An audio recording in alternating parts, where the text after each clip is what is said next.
السلام عليكم البنات، كي دايرين؟ لاباس عليكم؟ هانين؟ مرحبا بكم في قناه تيما فلوق. اليوم غنشارك معكم مسمن معمر درتو لوليداتي. المقادير البنات، غنحتاجو جوج ليف ديال الفورص، وزلافه ونص ديال سبيسيال الصفر، الملح نص خماره، وثلاثه المعالق ديال زيت الزيتون. اللي ما بغاتش دير زيت الزيتون تقدر ما ديروش. اللي بغات تزيد البنات السكر تقدر تزيد، انا ما كنبغيش نزيد السكر. تقدر تزيد نص معلقه ديال السكر باش يجي احمر مزيان. المهم غادي نعجنوا العجينه مزيان، ميها سخونه. هنا راه كانت اختي اللي كتعجن، ما برداتش هي القلب في العجينه، دزت انا اللي كنعجن راسي. ندلكوها مزيان البنات حتى تطلق الخيط ديالها، باش ملي نبداو نخدموها ما تجيناش قاصحه. ندلكوها مزيان. هنا راه كندلك باش ملي نبدا نخدم تجينا رطبه العجينه، ما تجينيش قاصحه في الخدمه ديالها. كتجي في التكراس كتجي كتمحن. مني كتدلكيها مزيان ما كتمحنكش. هنا كندلك صافي، غندلكها غنغطيها، غندير ليها بلاستيكه ونغطيها ونخليها ترتاح تقريبا شي نص ساعه. هنا غندوز، هنا اختي كتشكل فيها كويرات، وانا كنصايب في نفس الوقت في الحشوه. غادي دير كويرات صغارات. هنا راه جاوني شويه الكويرات كبار، ومن بعد نقص منهم. راه رديتو البال الطبسيل فيه كويرات كبار، وفي القصريه كويرات صغار. هنا راه كنقص منهم، دارتهم كبار، قلت لها لا نقصي منهم جاو كبارات بزاف. غنقسموا العجينه حتى نساليوها كامله، عاد ندوزو باش نخدموها. هنا راه كنسرحوا فيها، غنبسطوها مزيان. انا ما عنديش الرخامه في البوطاجي، كون كانت عندي الرخامه في البوطاجي نخدم على البوطاجي من الاحسن، ولكن عندي هاد القصريه علاش تكرفست فيها في التسريح ديال العجينه، مع الجناب ديال القصريه ما كتسرحش ليا مزيان. الحشوه البنات غنحتاجو جوج بصلات، جوج ديال الفلفلات، معلقه ديال التحميره، معلقه ديال الابزار. الحشوه البنات على حسب الاختيار، اللي بغيتو ديروها فيها ديروها، اللي متوفر عندكم في الدار، كفته، دجاج، اللي بغات تعمرها بشي حاجه تعمرها. انا هنا غندير ديال الشحمه اللي هي انا واختي والماما. ولادي غنديرها لهم بالحوت والفرماج. معلقه ديال كما قلت لكم البنات، معلقه ديال الخرقوم، معلقه ديال التحميره، معلقه ديال السكينجبير، ومعلقه ديال الابزار، جوج فلفلات وجوج بصلات. وغادي نحطهم حتى يهبطوا مزيان، عاد نزيد عليهم المكونات الاخرين. ندير شويه ديال الملح. بالنسبه للملح، اللي بغى دير الحوت ما تكثرش الملح بزاف، حيت عارفين الحوت شويه مالح، باش ما تجيكمش الحشوه مالحه والزيتون مالح، داكشي علاش ما تكثروش الملح. غنخلطهم مزيان. هذا هو الحوت اللي غادي ندير في الحشوه الثانيه. هنا الشحمه راني قطعتها وغسلتها وحطيتها حتى تصفات. الزيتون تا هو جبته قطعته. الربيع، القزبر والمعدنوس قطعتهم، والزيتون الكحل تا هو غنحيد ليه العظم. الا كانت بغات تزيدوا الوسط، انا من بعد ما درتوش في الحشوه، صافي غير زينت به غير من الفوق. صافي غادي نحركها مزيان، غنحطها على البوطه حتى تهبط ليا البصله وهذا تبدا تهبط البصله والفلفل، عاد غنزيد عليهم الشحمه على نار مهيله. في هذا الوقت العجينه نخليوها ترتاح باش ما تمحناش مني نجيو نقرصوها. هنا طابت ليا نص الحشوه، نقصت الفلفله والبصله زدتهم هنا على الحوت، زدت عليهم الحوت، والاخرى عاد زدت عليها الشحمه وخليتها حتى هبطات مزيان، حتى ديك الشحمه طلقت كاع اليدام ديالها ما بقاتش كتبان. هنا قرصت العجينه، درتها مربعات بحال باغا نديرو مسمن عادي. كما كتشوفوا هي مربعات. غنديرو فيها الحشوه ديال الفلفله والبصله والحوت. هنا ما كثرتش، درت غير شويه.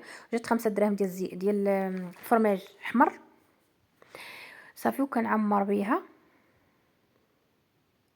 كنطوي عليها بهاد الطريقه، وكنديروا زيتونه الفوق. نعاود معكم الثانيه حتى هي باش تجيكم طريقه سهله. العجينه راه كنقرصوها وكنربعوها بحال باغا نديروا مسمن عادي، والمربع كنسرحوه وعاد كنديروا وسطو الحشوه وكنطويو على ديك الطريقه باش تجينا مسمنه مدوكره من هذا. هنايا عمرت عاوتاني هادو الولادي بالبصله والفلفله والحوت وشويه ديال الفرماج احمر. اللي ما بغاش دير الفرماج الاحمر تقدر تحيدو ما ديروش، تقدر تستغنى عليه. تقدروا هنا تعمروا بالكفته، تعمروا بالدجاج، تعمروا باي حاجه اللي متوفر عندكم في الدار ديروا، تيجيو زوينين للكوتي.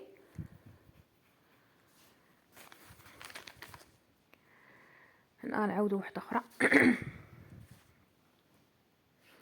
انا ما عنديش هنا الحشوه بزاف، تقدروا تزيدوا تكثروا الحشوه.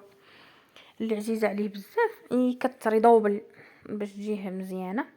هنا غنديروا ديال الشحمه، تنسرح ديال المسمن العادي ديال الشحمه. ديال الاخرين حيدتهم باش بنت ما هبطوا ليا الاخرين ترطابوا ليا باش ما يمحنونيش في التكراس. غنخدم ديال الشحمه. انا غنسرحها مزيان. قلت لك اللي عندها الرخامه تقدر دير الرخامه، من الاحسن تسرحها على البوطاجي باش تسرح مزيان حتى تولي رقيقه. هنا غنديروا شويه ديال تندير شويه ديال الزيت، وغندير شويه ديال النشا. النشا تيجي بالورقه البنات كتجي مورقه وكتجي مقرمله. هنا غنديروا ديال الشحمه. لازم تشوفوا حتى هبطات مع شويه المقادير كاملين، ولا تيبان غير النص ديالهم. غنعمرهم مزيان.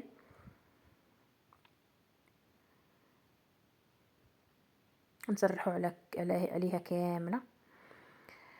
هذه راه درتها اللي درتها الوسط ديالها حتى هي راه دايره فيها الحشوه. نفس العمليه تاعتها الثانيه. غنديروا وحده فوحده باش منين نبداو نقرصوها ما تفكش لينا. الاولى حتى هي سرحتها بحال هكذا وعمرتها من الوسط وربعتها وحطيتها ترتاح، ودرت الثانيه وحتى هي درت فيها الحشوه وعاد درت بحال وحده فوحده. اللي بغى طيبهم في المقله ديرهم صغار من هيك. انا بالنسبه ليا غنخرجهم ندم الفران ديال الزنقه نطيبهم فيه. هنا غندير شويه ديال الزبده. الاولين ما درتش فيهم الزبده حيت اختي ما كضرها المعده، ما كنديرش ليها الزبده. غندير شويه ديال النشا وغنربعها.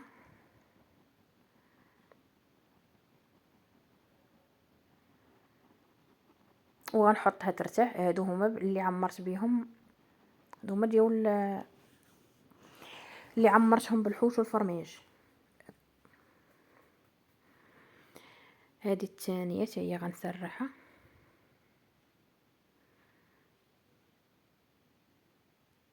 غنسرحها مزيان.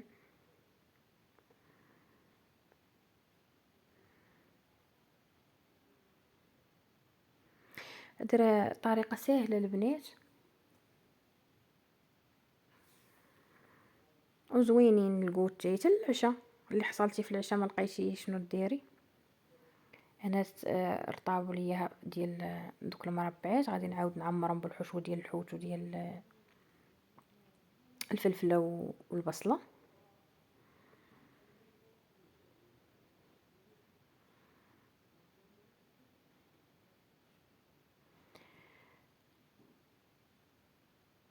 وراه جوج ليف ديال الفورص ووحده ونص ديال السبيسيال كيعطيو كميه كثيره.